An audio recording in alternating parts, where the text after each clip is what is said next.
O'rta uzurmasam bilan endi o'rta bo'la olmayman. Nimaga jinnimisan? Chunki men o'zingga karsga o'xshagan dugona topdim. Anasiya! Kim aynatibdi buni? Saramyon yoqtirmasding-ku? Karslarga o'xshashim kerak, ular yeydi-ku. Sen daramni ko'rmasding-ku? Koreyaga borganimda qaysi daramani yaxshi ko'rasan deb so'rab qolishsa nima deyman? Shuni yeb yuzingga narsa toshib ketdi, yemagin. Karslar shunaqa hayot kechiradi, o'rganishim kerak. O'z darama ko'rib yuzim ham karslarga o'xshab ketadi, qara. Oy, darsdan qo'shganmiz-ku, suv ushmasmikin? Karis!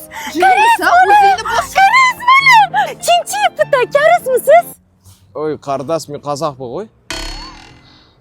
Nima maqsadda kredit olyapsiz? 20-da Abu Dabida BTS konserti ekan, o'shanga tushmoqchiman. Keyin qanaqa qilib to'lamoqchisiz pulni? Ma'lum ishi bor, uy sotib olamiz.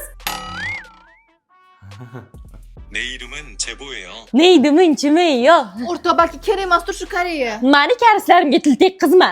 Kontaktlarimni karscha qildim, chexolimni karscha qildim, aboyimni karscha qildim. Yana nimani karscha qilsam ekan? Instagramimni qilaman. Bo'pti, ketdim. Voy, bu nima kiyim? Toming ketganmi, qizim? Tashinimdan shoshigiyo. So'kdi. So'kmadi. Bu yoqqa nima keldi o'zi? Yunusobod 16-kvartal ro'parasida joylashgan Iskandar Building'ning yangi mezbon loyihasida uy oldim. Hamma qulayliklar bor ekan, undan tashqari to'lov usullari ham rosa zo'r ekan. Masalan, 100% to'lovini qilib olsang, senga kvota skidka qilib berishar ekan. Nima bo'ldi? Viza berishmadim. Bo'ldi. Men endi Turkiyaga ketaman. Men o'zi turk qiziman. Merhaba, günaydın. Senden sadece dikkat istedim. İstedim Oppan Gangnam Style.